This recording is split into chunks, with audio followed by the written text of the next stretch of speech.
In this connection, think about the use of the magnifying glass. When properly focused, it will gather the light from the sun and concentrate it, so that the heat will burn a hole in the object on which the rays are focused. It must be held steady before the heat power is developed, and so it is with the holding of the image or the mental picture.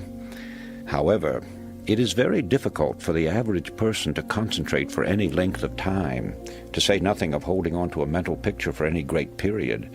You are constantly being swayed by what you read and hear, and as a result, the coordinating part of this creative force turns to gathering together all these scattered elements in a focused mass, instead of devoting itself to making a clear and dynamic picture of your desire.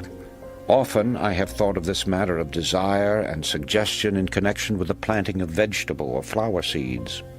Once the soil is prepared and the tiny seeds are placed in it, it only takes a short time until they begin to root and sprouts begin to appear.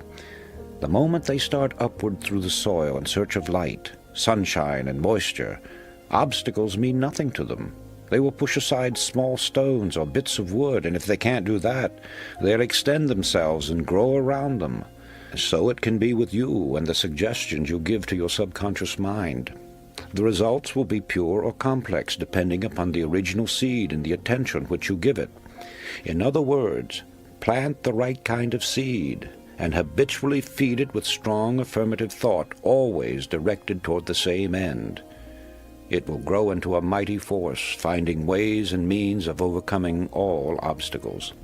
I have been in the private offices of a great many industrial leaders, businessmen, great bankers, and others.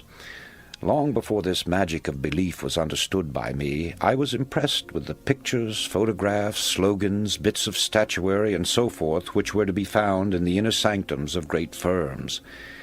Undoubtedly, many of you have seen or heard of such displays, but has it ever occurred to you what their purpose was? There can only be one answer, and that is, they serve as a constant reminder, getting the picture over to the occupant of the room, that he too can succeed as those did before him. In common with other great men, Thomas A. Edison obviously knew the value of the repeated suggestion and made use of it. Among the articles found in his desk was a piece of paper that said, "When down in the mouth, remember Jonah. He came out all right." Edison must have thought well of that expression and perhaps reflected much upon it. So, let's get down to the mechanics. Find yourself 3 or 4 cards. Ordinary business cards will do. In your office, your home, your room, or any other place where you can have privacy, sit down and ask yourself what you desire above everything else. When the answer comes and you are certain that it is your uppermost desire, then at the top of one card, write a word picture of it. 1 or 2 words may be sufficient. A job, a better job, more money, a home of your own. Then on each card, duplicate the word picture from the original. Carry one in your billfold or handbag. Place another alongside your bed or fasten it to your bedstead. Place another on your shaving mirror or dressing table, and still another on your desk. The whole idea, as you may have guessed, is to enable you to see mentally the picture at all hours of the day. Just before going to sleep at night and upon waking in the morning are 2 very important moments of the 24 hours in which to concentrate upon your thoughts with added force. But don't stop just with those 2 periods. The more often you can visualize the desire by this method, or one of your own devising for that matter, the speedier the materialization.